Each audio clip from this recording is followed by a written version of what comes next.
Hello, welcome back to another video. Now we are at the Adventure Overland Show and Adam here has got a really interesting van with an amazing build and fully automated solar with a potential app coming in the future.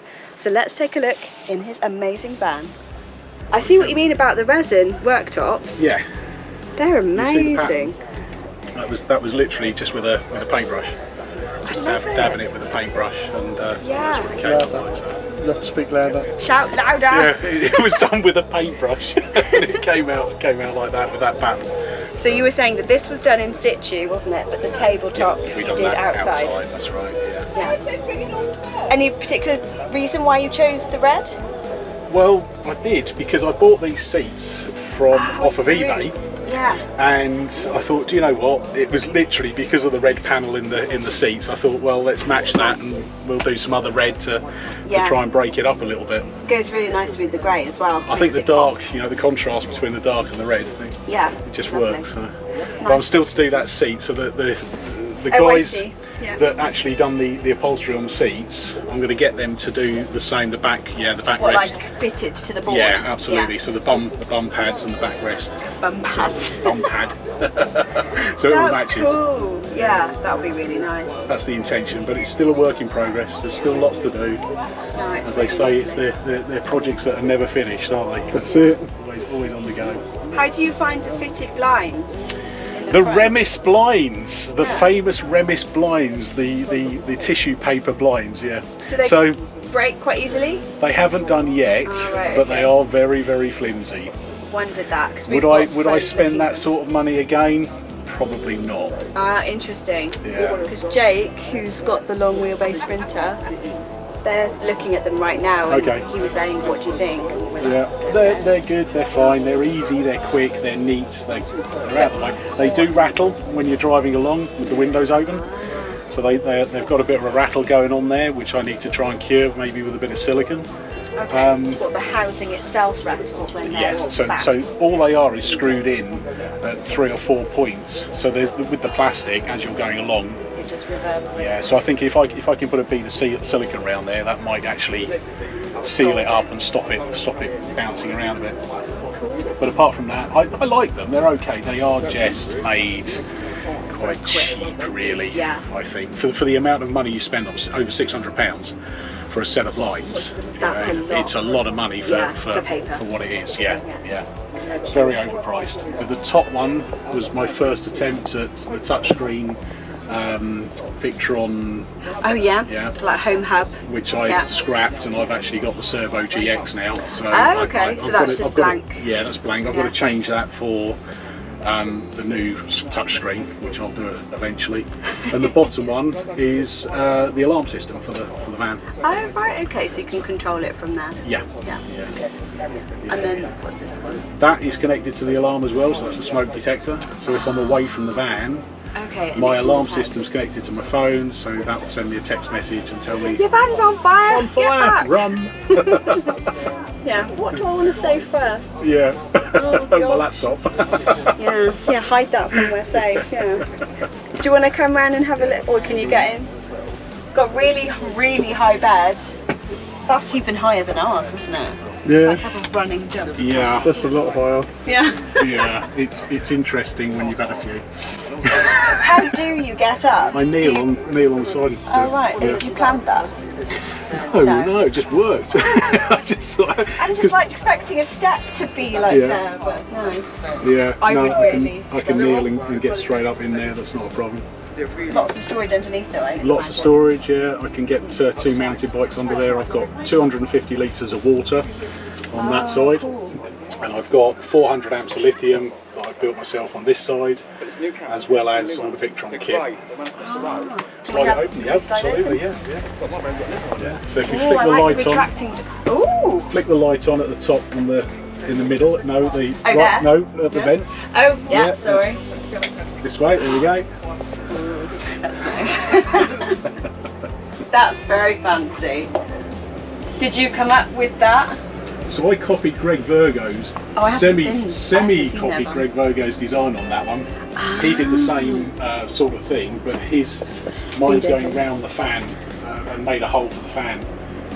whereas Greg put his straight outside of the van. I see. And look at the way that the door goes round the corner. I love that. I was thinking it went into the pillar, but it doesn't. No, Can you see round? Slides all the way round. Slides round in the track. Very good. Yeah. Our vans are just nowhere as good as anybody else's. Whenever we look at others, we're like, wow. So many different designs, so many different features. Pull down sink, yeah, by all means. May I? Yeah, of course. Yeah. Sorry, you just sat down. I didn't put a tap in there because I can use the shower head. Yeah, you don't need to. No. We love a good bidet hose, don't we? They're great, aren't they? Yeah. For showering, they're fantastic. Just small amounts of water, just wet yourself down. And you've got the length as well, so you can use it to go in the sink if you need to. Yeah. Everyone's teasing me at the moment, aren't they? Saying, because I've got Mel, well, I asked Mel to fit mine on the filter tap that we have. Okay. So everyone's taking the piss out of me, saying that I've got filtered water to wash my Well, arse with. my water goes through a 3-stage filtration unit Oh, well, to there get you to the shower. So there we go, Adam's got the same. I've got the same. Moving on to the solar, because I've got the Victron Servo GX, what I've done is there's an output on that for the generator start. So if your batteries are getting below a certain amount, you can have it so it automatically starts a generator to bring that power back up again. Oh, that's good. Well, that's the facility on there. It's just a normal set of contacts, relay contacts. Now what I've done is I've turned that on its head, basically. So the way my system works is when my batteries, with the solar, when it's tracking, when the batteries get to 95%, it automatically switches the switch, which turns my hot water, electric hot water immersion heater on. That's good. That then uses the inverter to bring the batteries down to 90%, and then it turns it off. Yeah, so you're never going to flatten your batteries. Yeah. So if you've got excess solar in the daytime, You can use it. you can use that to heat the water. So then it just keeps going up to 95, back to 90, until the hot water is hot. Once it's hot, it'll then just top off at 100%. So you might as well use it. If you've got it, if it's free, you might as well use it. Yeah, and just siphon it off. Yeah, absolutely. Yeah. Sounds like a great system. Yeah. It's all right. It's working well. It is working well. And when I'm plugged in, because obviously 16 amp supply on your cable input, I don't use that for anything bar charging my batteries. So if I was to use my induction, my air fryer, I'm using my inverter, which is drawing from the battery. So that's where my majority of my load is coming from. When it all shuts down, the chargers just then charge the lithiums back up. So I'm not drawing a lot off of the actual socket outside. So let's take a look outside Have a and look- have a look at the Let's have a solar. look at the solar. The solar setup that I wanted, I had them flat on the roof to start with. Not happy about having them flat on the roof. Wasn't getting the actual draw from the sun that I needed. Yeah. So I thought there's a better option. The better option would be to try and get it to track the sun. So this is a work in progress. It's still not finished, still not perfected, but it is definitely working. Yeah. So we've got a 400 watt solar panel. It's actually the maximum I got out of it was a couple of weekends ago, which was 447 watts out of a 400 watt panel. So yes, it's efficient, and That's yes, it very will create a lot more power than what it's actually designed for. Yeah. So having that, tracking the sun throughout the day, optimizing the sun's output, you're going to maximise putting it into your batteries. Yeah, absolutely. At the moment I have got an app for it. The app is working as far as I can move it about. So if it's cloudy, I can get that manually, I can move it around towards the sun again, where the sun's going to pop up next. The ongoing, we're using an Arduino to control the movement of it as well. Okay. So that's running code. Now in that code we're going to move on from that. We're going to put an anemometer, wind speed indicator, that will feed back into the Arduino. Once the wind gets to a certain amount, it will then go home and lie down and go flat. Moving on from that, we're also looking at putting compass onto the Arduino as well. So having the compass on there, it will know where the van is. So when you're pulling up to site, it will know exactly which direction you're heading in, and then from there it will know at a certain time in the morning to come up and turn towards To that east. location, yeah. So the panel in the morning will be pointing east.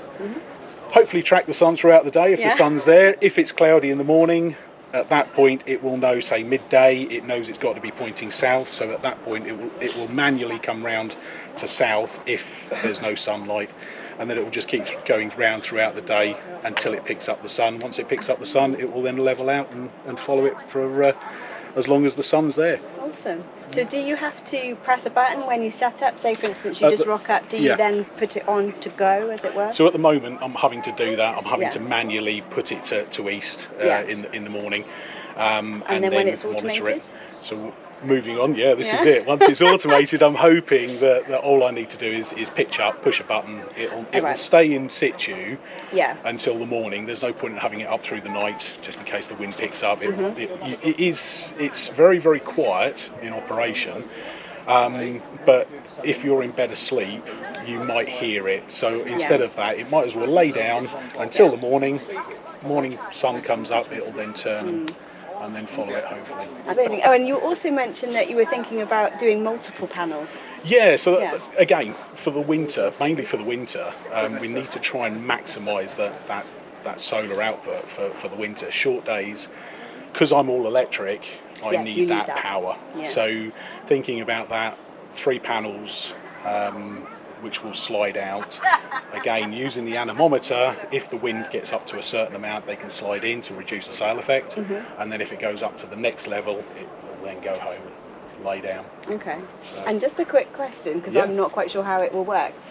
As they're set with each other, will any of them like shadow one another? How are you going Hopefully to do not. No, they will literally slide out, so they're all going to be, and because it's tracking the sun, there shouldn't be any shadows at all. Right, so they'll move as one. It will move together. As one. Yes. Okay. Yeah, absolutely. Right, I see what you mean. So extending bracket system or sliders? So just the stainless steel sliders, draw sliders, the heavy duty ones. Oh right, just them. So we're using those, and actuators, angled aluminium, nice top and bottom. So keep it simple, and then have them sliding. Keep it simple. There you go.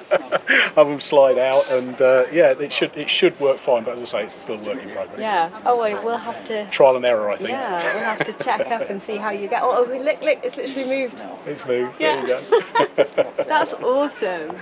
Are they the sensors on the top of it there? So the blue ones right at the top aren't being used. They were my first attempt. Oh, okay. And what they were is little tiny solar panels, 3-volt solar panels, and I couldn't get the angle quite right.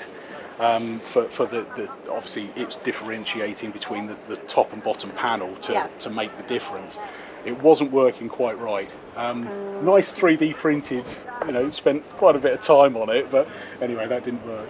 So the middle one, which is an old camera housing that I had, that's got the 4 light sensors in there with a cross in the middle, and that is the bit that actually works. So. I see. So will you take off the blue section? Yes, yeah. So the middle one, again, it's big and bulky. That's going to be reduced down to quite a small unit, which will sit on the top right-hand corner of the panel. And just on the one and govern the others? Yeah. So that bit is the bit that's tracking, whereas the others will just be sliders. At the moment we're on automatic, so I can turn the automatic part of it off, and we actually move it, so we're actually moving the panel. Oh wow! So we'll take it out of the sun. It's very dirty. Yeah, maybe a squidgy. Yeah, I should give it a clean. So now you can see. Can you see the plate in the middle? So at the moment, this side of the plate is in darkness, and the other side has got the full light. Yeah. So if we now put it back into automatic operation, it's now going to level out and try and find an equal between the two. Okay. And that's why it's now tracking the sun. So as soon as it's leveled up, Ada will love this, won't There you go. That's amazing. So how long did it actually take you to cook this? Cook it up. Idea up. Sprinkle a little bit of love on it. I think really it was over a period of time, but if I was to combine the hours, it only took me probably 2 days. Oh wow! Really to put it together. I had the idea in my head. I knew exactly how I wanted it to work. Yeah. It was just a case of let's put it together. From my thoughts. Yeah. Try it out. So I tried it out on my office desk. That was his first test, and that bit Scaled worked, down. No, full size. Full size? Yeah, Wow. on my desk. God. What if it goes wrong? It's like, oh, well, there's a panel. Yeah, gone. I've got quite a big desk. Oh, okay. So That's all that's set right on then. there. I And just imagine that like the rotation part worked, and everything literally just fell together. Wow. It was. This is not going to work, but it did. Yeah. You know. And there it is. And there it is. The proof. Wow. Proof is there, and it's working. Yeah. So, but the actuators they're overrated actuators. Combined, they'll take over a ton. So there's plenty of strength there. Yeah. The Lazy Susan that I use is 250 kilograms that will take in weight. Oh, So there's plenty of scope there. The whole automation side, without the panel, is 12 kilograms in weight. okay. And with the panel, obviously the panel's 22 kilograms on its own. Do you want to see it Really down? good reason. Yeah. Should we put it down? I think the version 2 of this, looking forward, I think I can actually reduce the height of it. Make Probably, it more slimline. yeah, probably another 3 inches, to be Oh, honest. that would be great. Yeah. So that's going to be version 2. And so many people are going to want to. So many people like it. Yeah. So many people want to. So there you go, new future business. Yeah, that's a lot of people. If I'd have had £1 for everybody Yeah, that said that. Exactly. So that's what you got. That's the height Oh, I of see, it. that's what it is, That's yeah. it. That's the height you're I going see what you mean. Yeah, it'd be cool to get it just I that think- little bit lower. Well, yeah, I think going lower is one thing, but I think once you've got the rack on there, that's going to take visually. That's going to take the look away, so you won't see it. That's good. It hasn't come off yet. So you don't have to latch it down or anything. It just holds I've its got own. the little lock at the side there. yeah. I've got one both sides, but I just put one on just as a safeguard. Yeah. But version 2, again, I think some electronic actuator, solenoid, something like that to maybe just lock it down just for safety as you're driving along. There's also going to be an interlocker on there, so if your handbrake is on, yeah, that's fine. But the moment you take your handbrake off, if the panel is up and off the bed, Yeah. then it's going to alert you. So gives you that heads up So that you don't have to there's something potentially wrong. driving off. Absolutely, with it yeah, up. yeah. This is Oh, it. there it goes. We're under a Yeah. bridge. I like it. We'll be interested to see how you get on with the future. I will. solar I will get round to uploading more videos. Yeah. Well, there you go. That is Adam's amazing van and his rather unique solar panels. So Adam is Shays on Tour, and here is his QR code if you're interested. We'll also link all of his channels and info down below, so go and check him out. It's really interesting, and we encourage you to follow him for more. See you later. Bye. I think there should be an invention for wives as well, or husbands. If you're not happy with them, they can just be shot off the van into a ravine or down a cliff or something. Is that a future project? Is it? Just lie up there, darling, for a minute. Enjoy some sun. Leather. Today we're at Adam's van. A spectacular invention. Sorry, I'm taller than you. Alright, that's alright. Solar. Tracking solar. Tracking solar. That's it. If you go that way a bit more. 21 gigawatts. Put it if you see It's it. not the front. It's not the front. Top of me. I look at that. Funny dance. So if you're interested in more, He just wants this on camera. Doesn't he? Just say What do you fucking want? I just was going up anyway. You wanted me to go up, now you want me to go down.